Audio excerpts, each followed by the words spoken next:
अस्सलाम वालेकुम, मैं हूं Mohammad Rashid, corporate trainer, career and branding coach. आज मैं एक बहुत ही अनोखे किस्म के टॉपिक पे बात करने जा रहा हूं। ये टॉपिक ऐसा है कि मैं कोई ऐसे टॉपिक्स पे अमूमन बात नहीं करता, लेकिन इस दफ़ा मैंने सोचा कि मुझे ऐसे टॉपिक्स पे कुछ ना कुछ इनपुट ज़रूर देनी चाहिए। उसकी रीज़न क्या है वो भी आपको इसी वीडियो में पता चलेगी।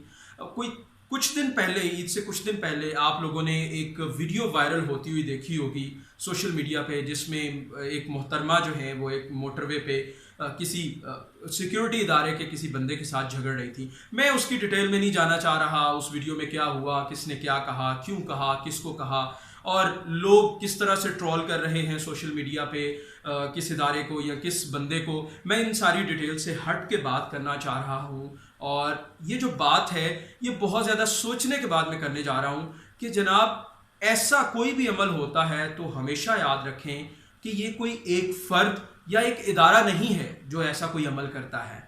ये बेसिकली एक माइंडसेट है जो ऐसा अमल करता है। और ये माइंडसेट ज़रूरी नहीं कि किसी एक इदारे में हो, किसी एक फैमिली में हो।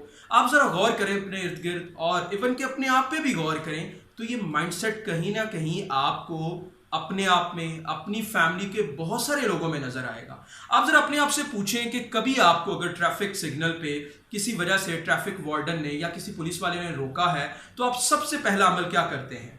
यकीनन बहुत सारे लोग, मैंने खुद अपनी नज़रों से देखा है, खुद ये चीज़ ऑब्जर्व की है कि बहुत सारे लोग सबसे पहले जाते ही अपना मोबाइल जेब से निकालते हैं, फ़ौरन से किसी अपने प्यारे का, किसी ओहदे वाले का नंबर मिलाते हैं और उस वार्डन को या उस पुलिस वाले को दे देते हैं। उस वक्त ज़रा याद करें कि क्या कोई इदारा ऐसा कर रहा होता है?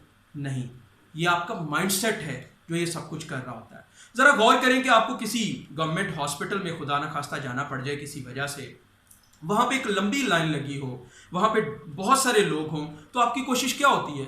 आप वहाँ पे अपने गांव का, अपने शहर का, अपने मोहल्ले का कोई बंदा ढूंढते हैं जो इस हॉस्पिटल में हो, या कोई इसी तरह का कोई अपना रेफरेंस ढूंढते हैं और आपकी कोशिश होती है कि यार मैं सारी लाइन को तोड़ के मैं फ़ौरन से पहले अंदर चला जाऊँ, मेरा काम सबसे पहले हो जाए और मैं जल्दी से फारिग होकर घर आ जाऊँ।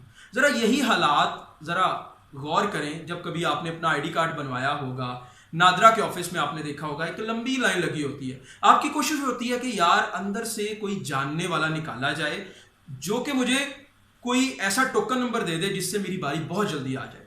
ये मैंने छोटी छोटी सी मिसालें रूटीन लाइफ से इसलिए दी हैं ताकि लोगों को, अपने आप को, अपने इर्द गिर्द के लोगों को इवेल्युएट करने में आसानी हो, लोग समझ सकें कि हाँ यार ये एक माइंडसेट है जो ऐसा काम करता है। अब दूसरा सवाल ये है कि ये माइंडसेट डेवलप कैसे होता है, और तीसरा सवाल जो आगे हम लेके चलेंगे वो ये होगा कि इसका आखिर इलाज क्या है, इसके लिए हम क्या कर सकते हैं। जनाब, दूसरे सवाल की तरफ वापस आता हूं कि ये माइंडसेट कैसे डेवलप होता है। इस माइंडसेट के डेवलप होने के पीछे जो मैंने रीजन देखी है वो ये है कि हम में से हर कोई पावर चाहता है। हम में से हर कोई अपने हाथ में, अपने आप में कुछ ना कुछ नजर आना चाहता है। हम लोग चाहते हैं कि यार हमें चौधरी साहब के नाम से, हमें किसी ऐसी ही हमारी किसी ज़ात पात के नाम से जाना जाए। आप गौर करें, बहुत सारे स्टूडेंट्स जो मेरी इस वीडियो को देख रहे होंगे, ज़रा गौर करें, आप अपनी यूनिवर्सिटी लाइफ को ज़रा देखें, वहाँ पे लोगों को अमूमन उनके अपने पर्सनल नामों से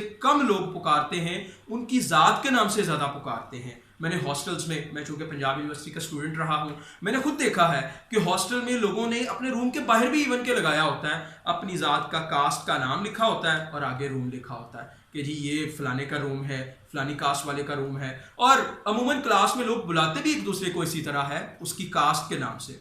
तो यहीं से एक माइंडसेट डेवलप होना शुरू होता है। लोग चाहते हैं कि यार उनकी पहचान हो किसी खास कास्ट से रिलेटेड, उनकी पहचान हो किसी खास पावर वाले नेम से रिलेटेड। और यही जो एक माइंडसेट है लोगों को दो बातों की तरफ लेके जाता है। पहली बात क्या है कि लोग चाहते हैं कि यार हम पावर में आए बहुत सारा पैसा कमा के, और लोग उसके लिए बहुत सारे फिर उल्टे सीधे काम भी करते हैं। दूसरी चीज क्या है, लोग चाहते हैं कि यार हम पावर में आए अपनी PR बना के, कि कहीं खुदा ना खास्ता जरूरत पड़ जाए तो फौरन से मोबाइल निकाला, एक कॉल लगाई और कहा कि जनाब इससे बात करें और आपका काम फौरन से हो जाए।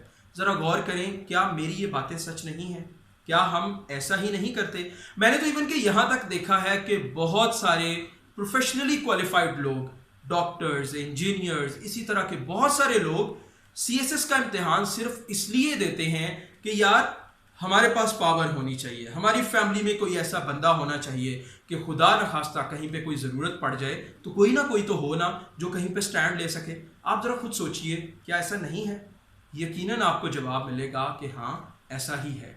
तो जनाब, अब फैसला ये हुआ इस सारी डिस्कशन के थ्रू कि एक माइंडसेट है जो ऐसा काम करता है, कोई एक इदारा या कोई एक फर्द नहीं है। अब अगले सवाल की तरफ चलते हैं कि इस माइंडसेट का ये जो थिंकिंग डेवलप हो जाती है उसका इलाज किस तरह से मुमकिन है। तो जनाब, सबसे पहली चीज़ जो मेरी नज़र में है वो ये है कि हमारे इदारों में, हमारे एजुकेशनल इंस्टीट्यूट्स में, हमारे इवन के घरों में भी हमें कोई भी ऐसी सिविक एजुकेशन, कोई भी ऐसा मुआशरती रवैया नहीं सिखाया जाता जो कि हमें ये बताए कि यार हमें दूसरों के हुकूक का कैसे ख्याल रखना है, जो कि हमें यह बताए कि यार मैं अगर छोटी सी सिफारिश लेके जाऊंगा या मैं एक छोटी सी किसी भी काम में गड़बड़ करूंगा तो उससे बाकी कितने लोगों को नुकसान पहुंचेगा, हमें यह नहीं सिखाया जाता। हमें सबसे पहले सिविक एजुकेशन को अपने सारे के सारे सिस्टम में इनकलकेट करने की ज़रूरत है। लोगों को ये बताने की ज़रूरत है कि जनाब अगर डस्टबिन रखा गया हुआ है, अगर कहीं पे कूड़ादान रखा गया हुआ है तो वो इसलिए है कि आप उसमें कूड़ा फेंकें, ना कि इसलिए कि आप दूर से फेंकने की कोशिश करें और अपना निशाना पक्का करें।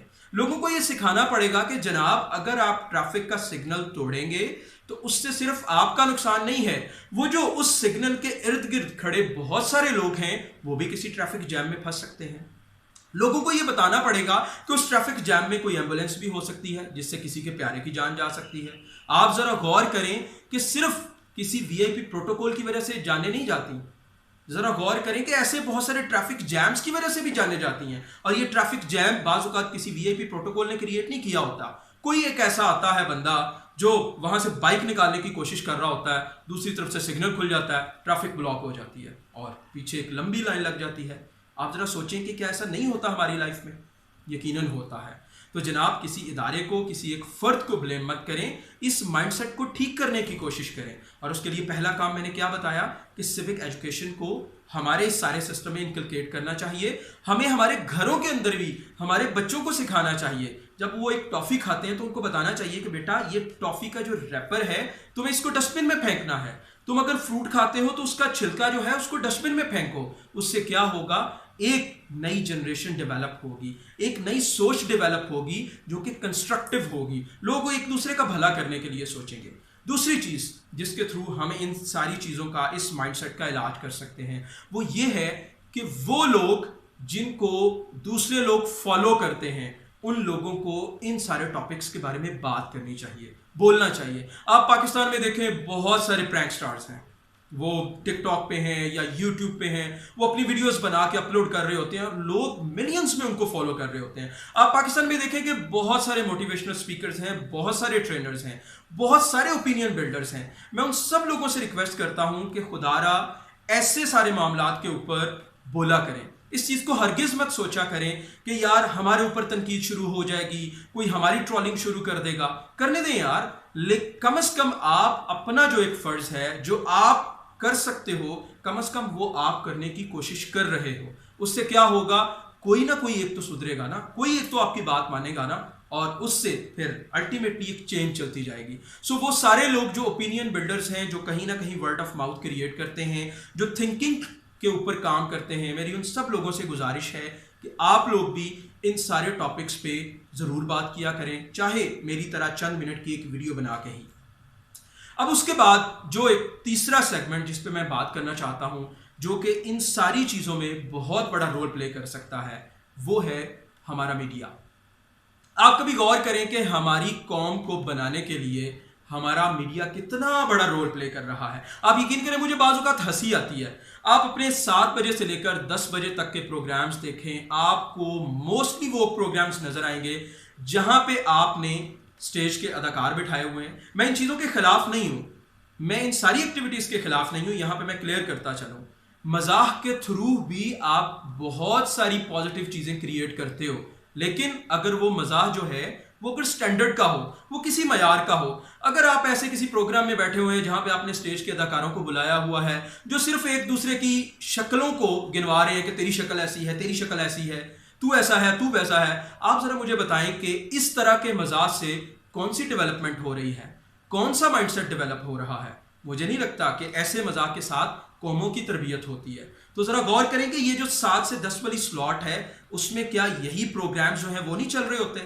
और इन प्रोग्राम्स को आगे लेके आने में किन लोगों का रोल है? हमारा ही।